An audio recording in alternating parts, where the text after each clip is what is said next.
Real quickly, so where did you meet the gentleman that you collaborated on the film with? Do you remember where that was? Physically or Yeah, that was in. yeah, there was a call. It's funny. I think what happened is I think I went to an NYU alumni gathering, which is one of those things like, I think all schools do that. That if you're a film school and you come out to LA, and you're floating in limbo like you are, come to one of these events and all your fellow limbo, people trying to find a job will get together, and you're bound by this NYU thing, common thing. And all I remember is meeting a former NYU graduate, and he said, "Oh, you should meet this guy," because and even at that time, I was kind of worried about being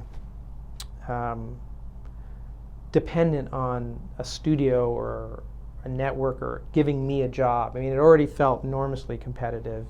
All I had was my thesis film. I wasn't going to get picked to direct Aliens or something. It wasn't that wasn't going to happen. And I started to think independently. I was like, well, look, I've got to demonstrate that I can make a feature film to myself and anybody else. So I can't wait on somebody giving me money for a feature film. So I got to figure out a way to do this. And he was like, oh, well, that's because so many people are like, well, studio. I'm only going to make $50 million movies, and I'm going to spend the next 10 years in development. And then it's like I never had the patience for that. And I guess I was a bit of a pessimist. I was like, look, I'm going to have to do this somehow on my own. Or a realist. Yeah, And I just was like, okay, how do I do that? Well, I don't have the money, but this guy did. This guy had the money, at least a modicum of money. Right, on the credit card. And he had the will. His name was Mick Weinhoff, and Mick was like, I'm going to do this. And I think he was suffering from the same sort of fatigue that all of us. He had been coming as an actor. He had been trying to get parts and stuff, and had some success, but he was getting frustrated. He's like, this is going nowhere. No one's going to give me a lead part. So I need to come up with a way where I can get a lead part. Well, I'll produce a movie. I'll pay for it. That'll guarantee me this lead part. And he had the strength and he had the smarts enough to put the thing together. He's the one who got Danny Bonaducci. But he still needed someone like myself to write and direct it and bring more cast and more crew and bring that. And so it was a good, it was a classic collaboration. He had these resources, but he needed this. He needed this from me, and I needed someone to bankroll my first feature. So that's how that happened. But we met at a coffee shop that's not existent. It's too bad. There's no more coffee shops. There was a coffee shop on the corner of La Brea and is it La Brea and Santa Monica? It's where the Best Buy is now. Can't remember. Is that La Brea or Highland? I think it might be Highland. And that's where we met. And we got together and we started talking. We met there and we kept coming back there with for creative ideas. Just batting stuff around. Then I went off and wrote the thing and we just made it. Did you almost say no? Do you remember when he told you and you left that coffee shop and what your process was and how you almost maybe didn't make it and what talked you into doing it? Yeah, no one had to talk me into it. Oh, you were ready. I was like, yes. Okay. Because he had that he had that thing we're talking about, which is just he had the money.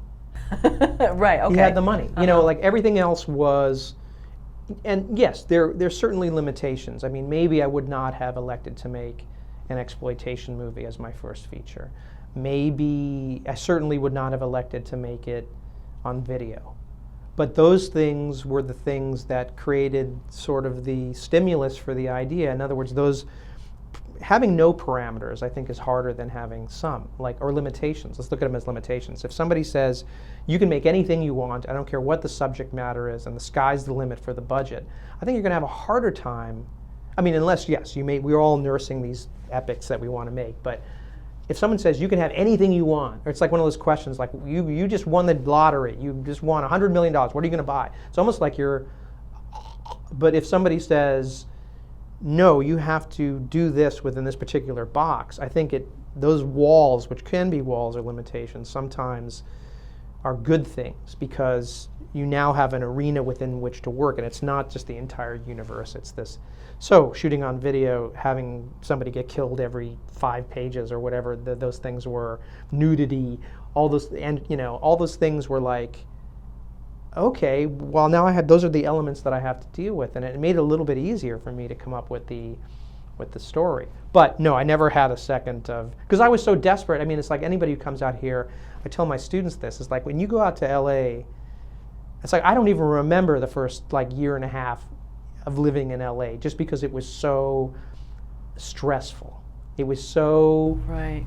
and I'm not trying to scare anybody because this is the way it is. I mean, I know people who come to LA and they get a job in the first month. I envy that. But for me, it was like, I don't know anybody. I can't get arrested. Right. I don't, all those, and that starts, unless you're like, have a super thick skin, which I don't think a lot of us have. I think you develop that or you get crushed. Like I think artists in general, creative people, actors, directors, writers, generally are very sensitive people because you have to be in order to do that thing. Like an insensitive, cold, shut off from their emotions director, actor is not going to do any interesting work, I think. So I think most of us tend to be, whatever facade we put on, are very vulnerable, frightened, emotional people. And when you come and when you put that up against a business which does not give a fuck, which is one of the most ruthless, doesn't give a shit business. And I know there are plenty of other businesses, but this place. And the other thing is that this business, when you are in Hollywood, plays with your dreams. I mean, that's the thing. It's like it's a self-titled dream factory where if you hit the right combination, your dreams will come true. I don't think people go to, even if they get involved in a competitive business, that's not necessarily, doesn't tap into that part of your brain about dreams, making your dreams happen. So if you're like in this state of vulnerability anyway, and it's all about if you do the right thing, your dreams will come true, that makes you a very fragile person. So I think most of us are looking for any way to take a tiny step up from where you are, which most of us are somewhere hovering in the lower depths, and we want to step up. So when this guy said, hey, come to Wisconsin and make sure you write me a good part, but I'll pay for it, I was like, fuck, of course, definitely, I'll go. I'm going to Wisconsin. I thought I would, I was ready. I was desperate and ready. I was like, okay, good, now I can. Yeah. Now I can Hopeful, desperate. Yeah, definitely. That's a good idea. Definitely, yeah. So did you envision that you'd be taking meetings and driving around in a red Ferrari after it was done? Or did you also say this is a stepping stone, this isn't the $1 million jackpot? Yeah, I think, no. For me, sort of the sports car and all that stuff never was that was never a priority. I think most of us just want to work and keep working, and yes, would like to be paid to keep working. I mean, I think that's the dream. All the other stuff, I mean, I'm sure other people have the dreams of the mansions and the servants and the blonde bimbo on your arm and all that junk. To me, it was just like serving that thing, which it's like an addict's thing. I think I've said this before. It's like being a drug addict. You have this need to do this thing, which is make films. It's very difficult to just open up this purse of bag of money to support this thing. You were reliant on others. I just wanted to keep working. But I did hope that the film would be perceived in a way so that it would be easier for me to get another job. That's what I wanted. I didn't want, yes, I would love for it to get discovered and win Sundance and all those fantasies that we all have, but I just wanted someone to look at me differently and say, oh, you've made a feature, which, funny enough, going back to what you were saying, at the time in 1991, there wasn't as many independent features being made.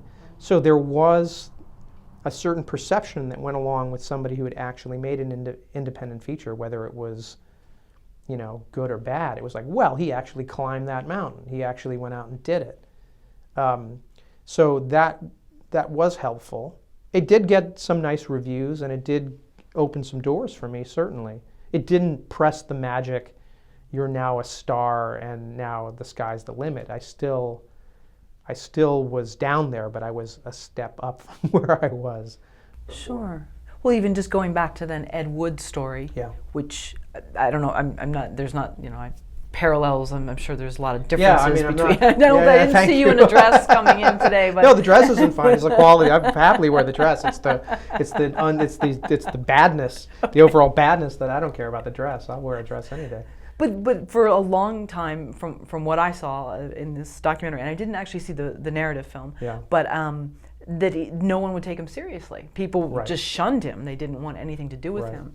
And Well, I think Ed Wood, the thing with Ed Wood is that Ed Wood was Ed Wood because he was, two things that are interesting about Ed. One is that clearly he was not a very strong filmmaker. I mean, in other words, his judgment as a director was not there. He was missing that critical thing, which is he can tell the difference between when something is bad and when something is not bad. So he was missing that. His writing it's great because nobody writes like him, but it's not like anybody's going to compare Ed Wood's writing to F. Scott Fitzgerald, and his directing skills were fairly pedestrian. There's nothing in Ed Wood's shooting that says, "Oh my God, this guy was a visionary."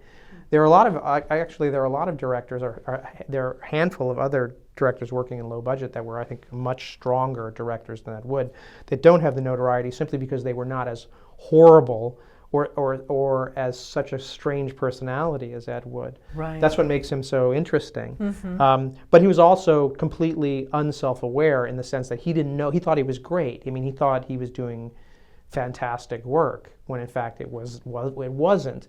So I think there was a reason why people didn't take him seriously, because the work was so weird and too objectively not good.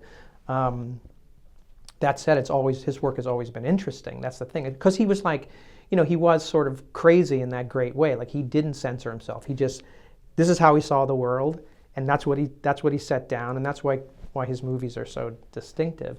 But they're not technically, not even proficient. They're not technically proficient. They're also not technically artful in any way at all. They're just sort of very, nuts and bolts kind of, movie making.